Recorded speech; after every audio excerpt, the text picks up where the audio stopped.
All right, so welcome back. We were talking about functions, and we were talking about how to combine two functions to make a third. Okay, so let us go there. Looks like I skipped it. So we were talking about the composition. You can do g after f, and that means that you apply f first to a value, and then the result of that you apply to g. Okay, you apply g to that, sorry. So we walked through this process. We talked about how these middle parts of these functions that you're combining, if you're doing g after f, they better coincide, okay? So the first function that you apply better have its codomain equal to the domain of the second function that you're going to apply, okay? So that's the leftmost one, is the second one you apply. And then I want to talk about now a function that always exists on a set. It's called I for the identity function. If you've taken linear algebra, this is going to be very, very familiar to you. Okay, so the identity function on a set A, all it does is it maps every element to itself. It's a very, very simple function. Okay, so I of A, so it's this. Its type is it takes A's to A's. Okay, it's going from the same set to itself, and it's defined to be, no matter the set, the identity function on that set just takes the element and maps it right to itself. So it's the unique function that maps everybody to themselves, right? Which is automatically invertible. Everybody's going to themselves, yeah? So let's talk about how to compose with these. Because remember that I of A, if I write it up here, I of A takes A's to A's, and it maps them to the same thing. So then we can also have I of B, which maps B's to B's, takes them to the same thing. So I'm using equality now instead of what's the codomain and target of a function, because this is fun. So it's guaranteed when you compose with the identity in the right way that you're going to get the function back. So, for example, let's try this. Let's pick an arbitrary element of A. All right, so let's call it A. Yeah?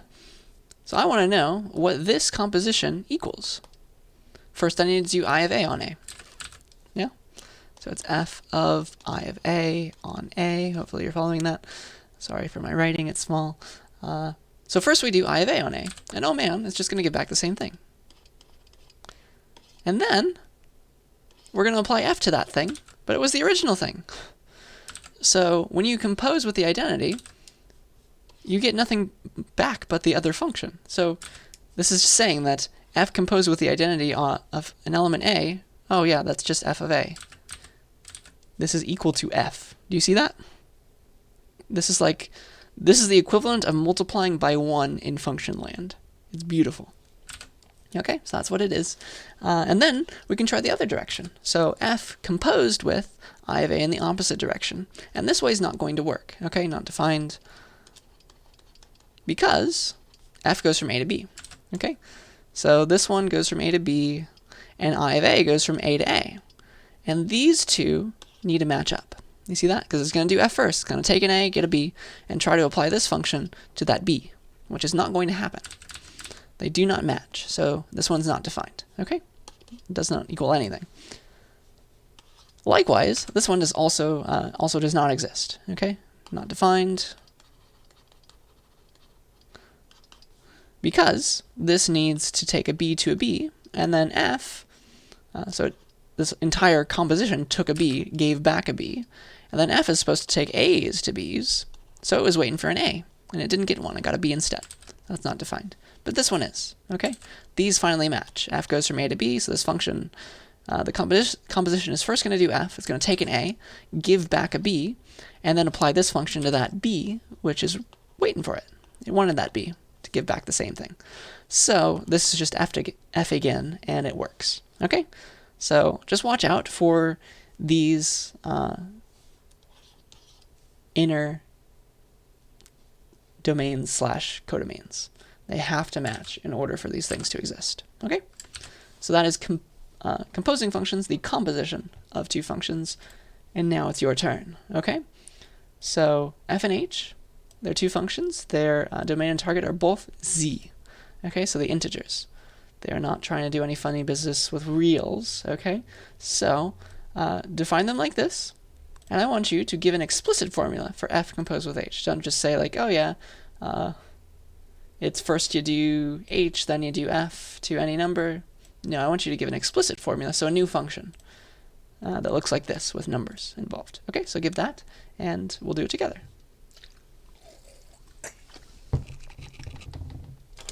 Okay, so first we do h, then we do f to an arbitrary element of z. Yeah.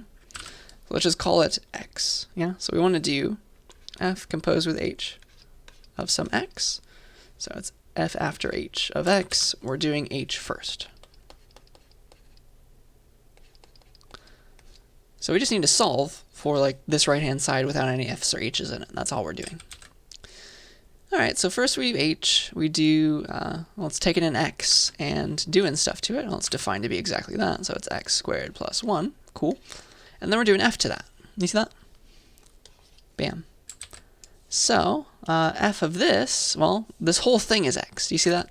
So it's 2 times x squared plus 1 plus 3. And this is the closed form. This is the explicit formula of that. And we can make it prettier if we wanted to. It's like 2x squared plus 2 plus 3 is 5, right? Okay. That is the explicit formula. Okay, so explicit formula, f composed with h equals, of x equals 2x squared plus 5. Okay, that is the explicit formula. That's how you write it without using f's or h's anymore. Bam. Okay, hopefully you got that. And that is functions in a nutshell. That's all I wanted to talk to you about functions. That'll be a quick chapter. It's mostly a review from your math classes that you've taken before. Now, I wanted to get into something new, most likely. It's called relations. We had functions was the stepping stone. Relations is more general, okay? So, a relation is a mathematical way that we can model a relationship, believe it or not. So the words match up. That's quite nice. We want to represent cases where we have two sets, and those two sets have a relationship with one another. Their elements have relationships between themselves, okay? So we want to formalize this in math. So let's talk about a binary relation, okay? So you can have more than two things, but let's just talk about two things right now. So a binary relation, that's a tongue twister, at least to me, I guess, between two sets, A and B, is a subset of A cross B. And if we go back to the function definition, this is actually very, very similar, okay? But we don't require this part. That's the key. That's the key difference. Dun, dun, dun. Where'd you go? Where'd you go? Okay, so a relation between two sets is just a subset, okay? And it's a subset of the Cartesian product. And again, we have some kind of mapping going along, but it's a lot easier to think of than like a function. It's a lot easier to get right, okay? You can't mess up a relation. Anything goes. So here's my set x. Maybe it had 3 things, and y had 4 things again. This is absolutely fine as far as a relation goes. I don't know if I want to put like arrows in both directions or arrows in just one direction. Let's say that this element, x1, x2, x3, y1, y2, y3, or actually let's put it on the other side, y1, y2, y3, y4. The idea is we're just trying to claim that x1, it has a buddy in the y set, okay? It has somebody that it likes, okay? So it's related to y3, okay? It might have multiple friends. x1 is related to y1. I'm not going to draw arrows, actually. That'll make it easier to talk about, I think. x1's related to both y1, and x1's also related to y3. That's the beauty of it. And then maybe y2 is related to by both x3 and x2. That's not a problem. And then Yeah, that's the idea. So now, again, the relation is this. Let's call the relation R. Like this is the relation R that's happening between x and y. Well, we just give all the elements, all the pairs of elements between these two sets that are related, we say. Okay? So x1 is related to y1. It's also related to y3. And then x2 is related to y2. And x3 is also related to y2, but actually, let's get rid of that one, because that's also not necessary. We could have it like this. x3 doesn't have to be related to anybody. It could be an only child. Sad day. But this is a proper relation. That's totally fine to have this.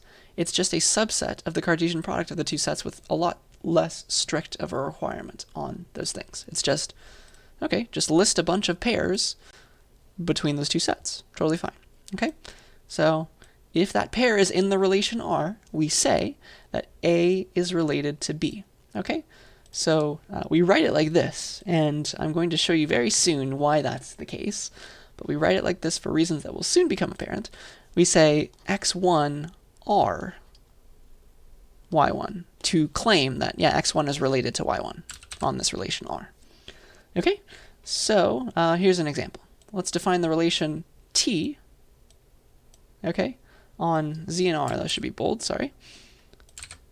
So x is in Z, y is in R, as this. So x is related to y under the relation T if, and only if, it's defined to be, if x is equal to the floor of y plus 0.5. Okay, so what are some elements that are related under T?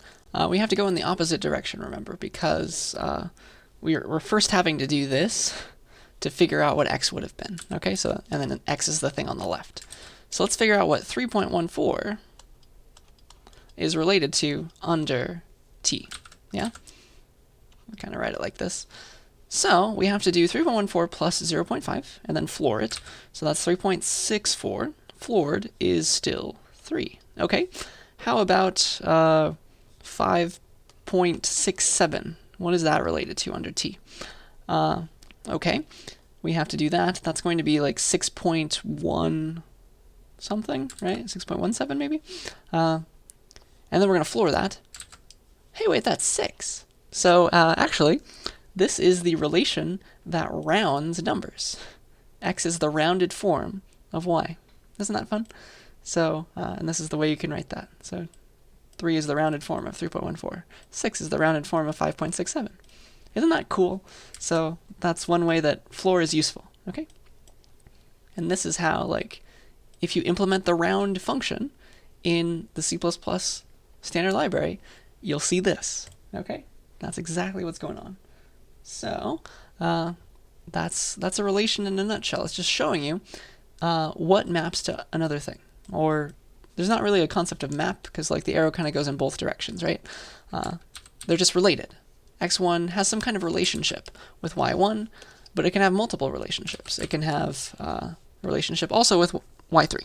Okay, we have no trouble with that. Okay, so this gets a bit weird to draw because there can be a lot of overlap now. So there are different ways to write relations, and one way is the matrix representation. So if you've taken linear algebra, you're definitely going to be okay with this, but if you have not seen too many matrices in your day, that's okay, because I'm going to explain it very slowly. All right, so we like drawing pictures sometimes. Sometimes we like to draw a different kind of picture, okay? So the matrix representation looks like this down here, okay? What it does is you take your sets, again, you have your A and B that are related under some relation, and then you make a rectangular array of numbers, okay? With the size of A rows, so that is going to be the number of rows on this column. That's how many of those. So this would be the left side of the relation, and then the right side of the relation is the columns. So we have that many columns, so the size of the set B columns, okay? And then we fill in either a 1 or a 0 if the elements that correspond are related, yes? That is the idea, okay? So here's my silly relation. It's defined to be this, my relation C. It's defined to be all of this. So some element P is related under C to some element O if person P has an object O. Okay, so here are two people. I am a people, and then NASA is a people, and there are three objects. So a car, a cat, and a spaceship. Okay, so and these things are related. These people are related to objects if the person P has the object O, and we're going to pretend that NASA is a person for a second. Okay, so then I'm going to write this thing. Okay, so these are all the things that are related because I own a car and a cat, and NASA definitely owns at least one car in their fleet of cars, probably, and they also own at least one spaceship. I do not, unfortunately, own any spaceships. So that is the relation that I would like to give it as an example. And then we draw it in this form. We can draw it as a matrix to see everybody at once. So all the things on the left side go as rows, and then all the things on the right side of the relation, the objects, go as columns.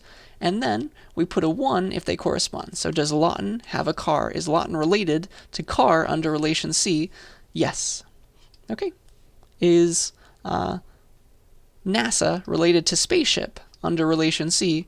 Yes. Okay. Hopefully you see that working.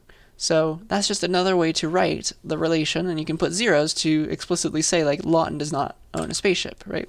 Lawton and spaceship are not related under this relation. NASA is not related to cat under this relation. Maybe they did back in the day. Maybe they, like, took a cat to space or something, but I don't know if they own any cats these days. Okay? So that is just another way to write relations, and you'll see this in the book. Okay? That's all. So now you can have binary relations on just one set, on a single set, okay? On a single set. And when you have that, it's just a subset of A cross A. So you have, you're making a pair where the elements are coming from the same set, okay? And so it's potentially the case that you could have things related to themselves if you wanted. And that happens, if that happens, it's called a self loop. Okay, so here's how I can draw that relation. So like here's an R. Here's my relation R on, I don't know, the set x1, x2, x3. x1 can be related to itself. x2 can be related to x3. x3 can be related to x2. I can draw the arrows on itself like that. And I shouldn't be drawing arrows, sorry. I should just draw lines. Boop. So now it can go in both directions. That's the idea. Okay, so yeah, they're related. Actually, no, I do have to draw arrows now. I do. I'm so sorry. I do, because there's a left side of the relation and a right side of the relation. Those are not the same. So I have to draw the arrows. Okay. Yeah, that is the idea. So, yeah, this is called a self loop. That means x1 is related to itself. Okay? And you know quite a few binary relations already. We just never called them that up until now. Okay? But you're ready. You're ready for this information. Okay? So, less than. All your relational operators, those are binary relations on a single set, because, like, take this, for example. Take less than. What does it compare? It compares, well, depending on your set, it could compare integers, it could compare real numbers. Well, it's totally a subset of, like, the real numbers, right? You can compare two real numbers under this relation. You can compare two integers under this relation, okay? For example, you can compare two natural numbers. I guess that was what I was trying to write. You can compare two integers, etc., etc., etc. Okay? These are binary relations. So 2 is less than 3 means 2, 3 is in the relation less than. What? 5, 2 is in the relation greater than or equal to. 4 point, no, I have to be integers now. -2, -2 is in the equality relation. And of course, these could all be the real numbers if you wanted them to be. But they were the same. These are binary relations on the same set. But we don't like writing it like this, do we? Now you understand this notation. Now you understand where it's coming from. Instead of that, we write 2 is less than 3. We put the relation in the middle. 5 is greater than or equal to 2. Negative 2 is equal to negative 2. Now it all makes sense, I hope. That is the beauty of it. These are relations. You secretly knew about them, but now we're going to formalize it all. Okay? So, yeah, those are binary relations on a single set. Surprise, you know quite a few already. Okay, so now an example for you. Okay, and arrows are very necessary now because we're talking about the same set and a relation on it.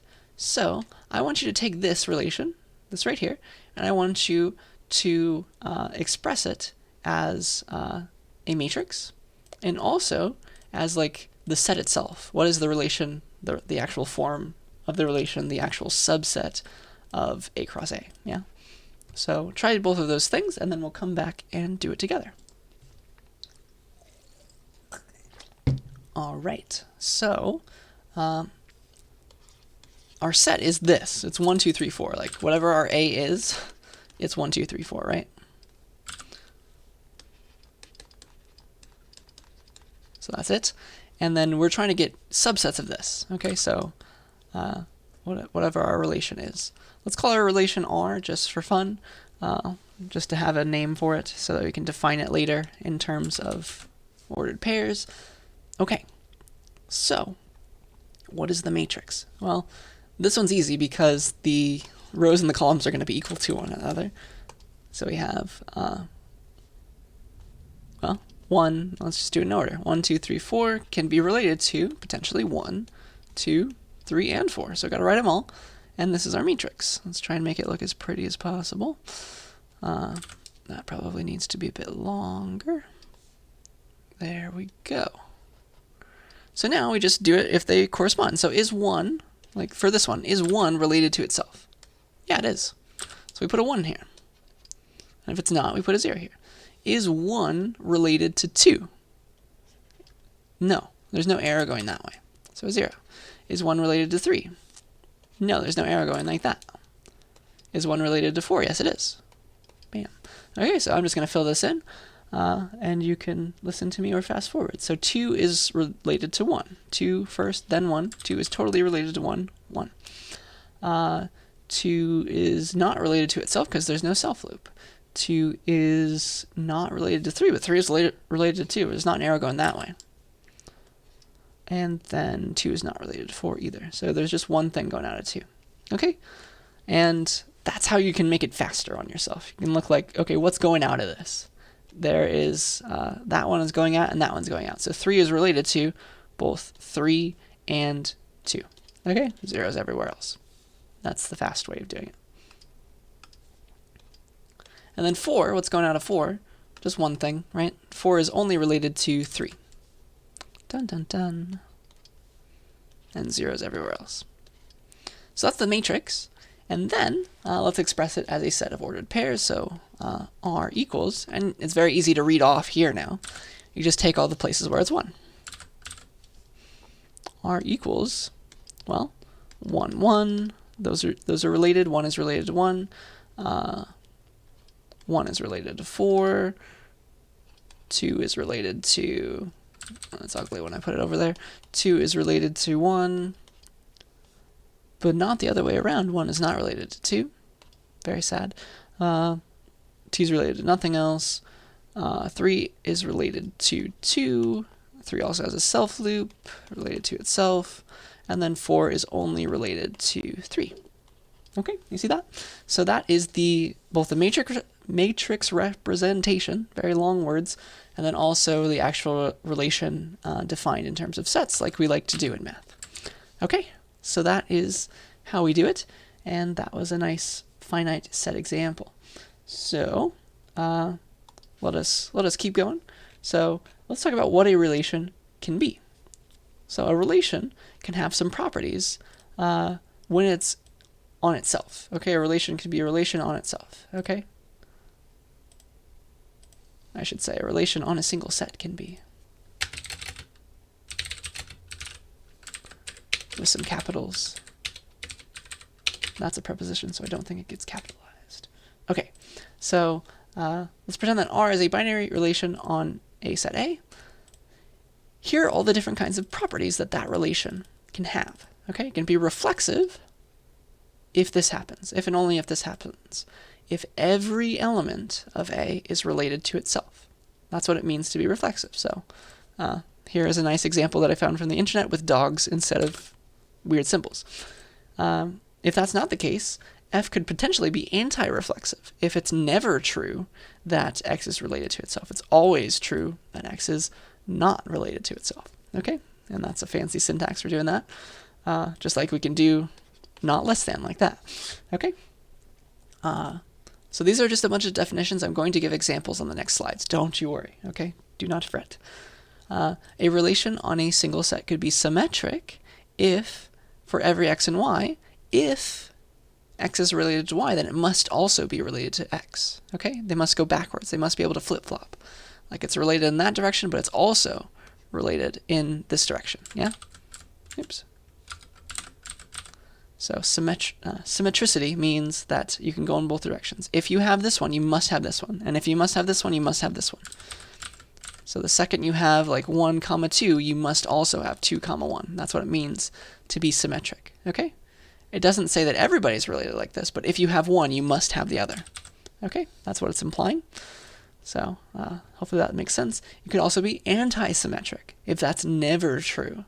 If X is related to Y and Y is related to X, then they must have been equal. Okay? That's what it means to be anti-symmetric. Okay? So we kind of take away the reflexive case because technically X and Y can be the same. If this is reflexive, then they're equal, but it wasn't symmetric if they're not equal. Okay, hopefully that's making some sense. Don't worry if it's not, I have examples. And then R is transitive, we say, if, for 3 elements now, we have X, Y, and Z, if X is related to Y and Y is related to Z, then X is related to Z, which is a weird one. So it's saying like if you have 1, 2, and 2 related to 3 as well, 1 is related to and 2 is related to 3, then you also have, it's always the case that 1 is also related to 3. Yeah? So function composition is a bit of a transitive relation, isn't it, on the types involved, on the little intermediate functions.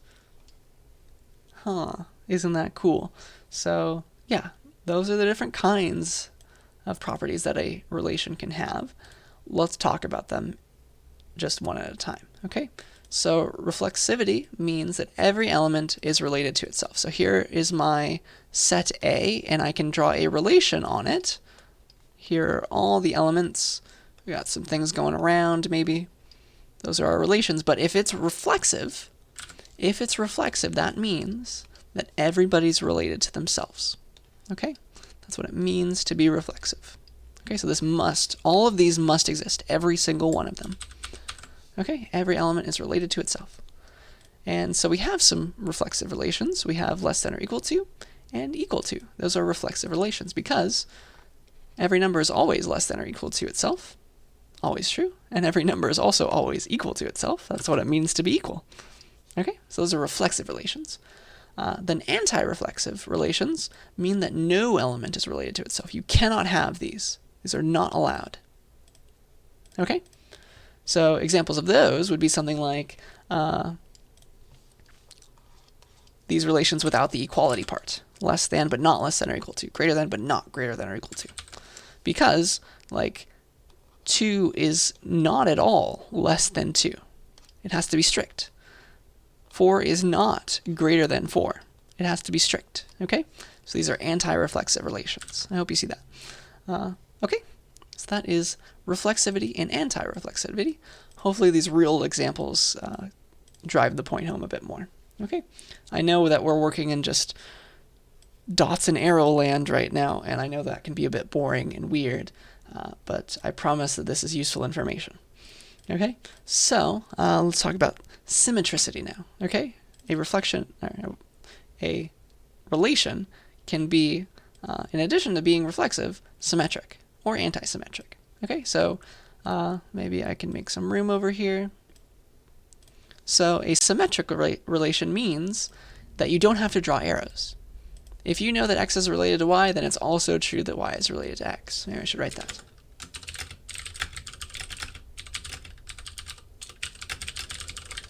If you know it's symmetric, you never need the arrows, because you know you have both.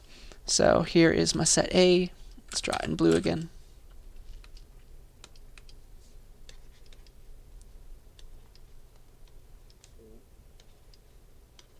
Bam.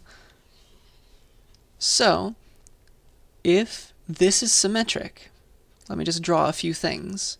If I know that this is all here like this, if I have all of these, in order for this to be symmetric, I must also have the other. Okay? If this one exists, then this one must exist. If this exists, then this one must exist. Okay? That's what it means to be symmetric. They're both related to each other. Okay? So if you have one, x related to y, you also have y related to x. That is also in the relation. Okay? So you don't need to draw arrows in that case. So here are some examples of symmetric relations. So for example, obviously if you know 2 is equal to 2, or like in math, like maybe you know x is equal to 2, you also know that 2 is equal to x. Yeah, those are symmetric relations. Those mean the same thing. You can write it in both ways. Then also like in terms of like familial relations, is related to is also symmetric. Like if you have a brother and a sister, the brother is related to the sister, and the sister is related to the brother. It doesn't matter the order. Yeah? Which element came first made no difference at all. Okay? So that is a symmetric relation. Examples of those. Anti-symmetric relations, they never allow both x related to y and y related to x. It's only ever one. Either one of these is true, or none of them at all were true. Okay? One or none. So, for example, these relational operations are all going to be anti-symmetric, because the second you know that 2 is less than 3, you know that 3 is not less than 2. Yeah? You only get one. It's only ever one or none. Yeah? That's the idea.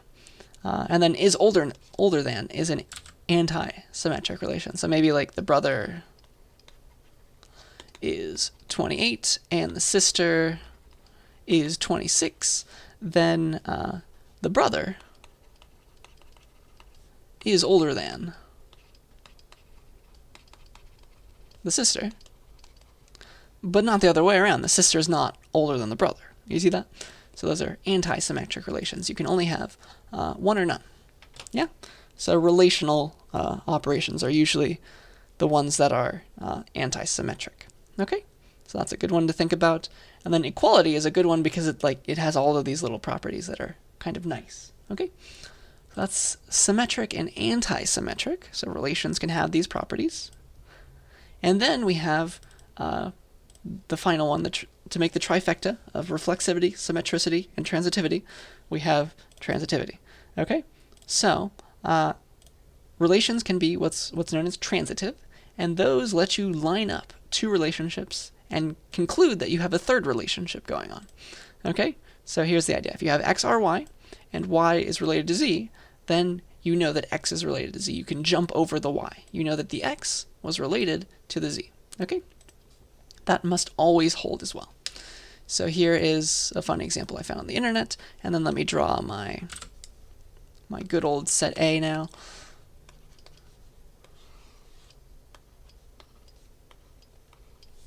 Okay, so if I know bam and bam, it also must be the case that that one is true. Okay? If I know that this is related to that, and that is related to that, then I must also know that the first one is related to the very last one. Okay? You can kind of jump over things. That is what it means for a relation to be transitive. You must have this whenever you have these two. Okay? So, let's talk about this, because this makes things interesting. So, less than or equal to, greater than, equal to, is related to, these are all transitive. Transitive is a very nice part of being a relation. A lot of them have it. So for example, if I know that 2 is less than 3, and I know that 3 is less than 5, then I can immediately, of course, conclude that 2 is less than 5. You see that? It's a transitive relation. These are all the same. Same for equality is related to. If the firstborn child is related to the second-born child, and the second-born child is related to the third-born child, then the firstborn child is, of course, related to the third-born child. And this is also very interesting if you have symmetricity. Dun, dun, dun. If you know that...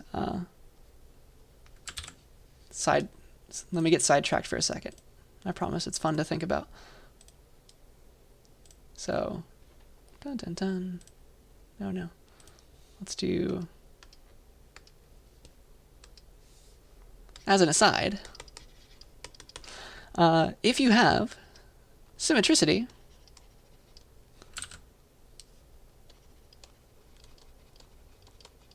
plus transitivity, you get some kind of pseudo, almost, reflexivity out of the deal. It's not true reflexivity, but it's still cool to think about, and that's why I'm taking my time to talk about it to you. Here's what happens. If you know that, let's see, how do I want to say this? If you know that this is true, and let's have symmetric things. So if I have this, if I know that this is symmetric, that means I can go in this direction and this direction. It's symmetric. But if I know it's transitive, that means I can combine this one to go there and that one to make that. To make that. You see that? If you use transitivity, I can go there and come back. Well, it's as if I just stayed there. That's the beauty of it. Okay? You get some kind of pseudo-reflexivity, and it's not true reflexivity, because maybe you can have something else over here that's not related to anything. You don't immediately get this. Okay? That's my fun spiel. Okay? Transitivity is nice, and like is in love with is, of course, not transitive, and that makes for very good television, right? So transitivity is a fun one to think about, and that is what I have for you. Let me make sure we're on time. Yeah. So here's something for you now. Okay? I want you to try this. So I want you to take these relations. I'm going to give you two relations, A and B, and I want you to determine for each of them whether or not it's reflexive, anti-reflexive, or neither, symmetric, anti-symmetric, or neither, or transitive, and transitive or not transitive. Okay, so just check a box, like underline this one, and this one, or something, for each of them. Okay, so go ahead and give that a try, and we'll do it together. Okay, so the first one is domain for relation T is a group of people, and then X is related to Y if Y is taller than X. Okay, so it's in terms of height. There are at least two people in the group who are not the same height, which is nice. That means we know that one person, like, we have an element of this relation somewhere. So I'm thinking this is kind of like less than, because Y is taller than X. Yeah? And immediately, we know that it is not reflexive at all. It's anti-reflexive. Okay? Why? Let me finish writing, because it's a long word. It's anti-reflexive because this is never true. I am never taller than myself. Okay? That doesn't make sense to even ask. Yeah? So it's anti-reflexive. And now let's talk about symmetricity. If X is taller than Y, is it true that... Oh, sorry. If X is smaller than Y, I guess we do it that way. Is it true that Y is smaller than X? No, absolutely not. Right? You cannot have both. So it is less than. So it is anti-symmetric. If we go back here, it's like a less than relation. It's like a greater than relation kind of deal. Okay? So it's also anti-symmetric. And then let's talk about transitivity.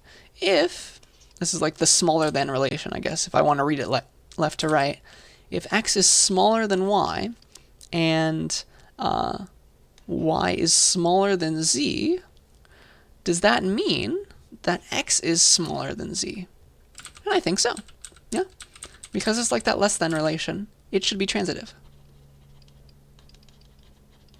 Okay, so I think that works. Hopefully that is correct. And let's move on to B. So the domain is z cross z, okay? So we have two integers trying to relate them. Oh, sorry, yeah, two integers, and those are the first part. We're trying to relate two integers to another two integers, okay? That's it. So AB is related to CD if A is less than or equal to C and B is less than or equal to D. Interesting. Okay, is this reflexive? Does that mean, like, for every element, if we have AB, is that related to AB? And so if we check the definition, that means, okay, is A less than or equal to A? Yes. Is B less than or equal to B? Yes. So it is reflexive. So it's kind of like the less than or equal to operation on two things at once, which is weird. This is reflexive. Let's talk about symmetric now. So because of this, it's absolutely not, I don't think it's going to be symmetric, because if we have AB related to CD,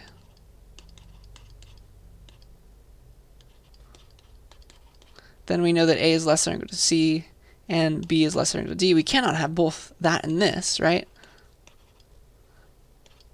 Because that would require A to be less than, so we know this. A is less than or equal to C, B is less than or equal to D, C is, then we would have to also have C is less than or equal to A, and D is less than or equal to B, right? And when this happens, they are equal. This is only possible if these are equal, and that's the one time they are allowed to be okay. They're allowed to be symmetric when a relation is anti-symmetric. Where is that? Okay, so if they are the same, then that means, if we have both, that means they must have been equal. Okay? That is what it means to be anti-symmetric. So this is anti-symmetric because taking these together means they must be equal. A must be equal to C. Yeah? B must be equal to D. So it is, again, anti-symmetric.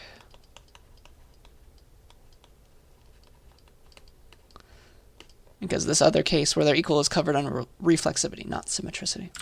And now let's see if they are transitive. So, okay, if I have, I don't know, I know I have like, I can have like 2, 3 is related to 3, 3, because 2 is less than or equal to 3 and 3 is less than or equal to 3.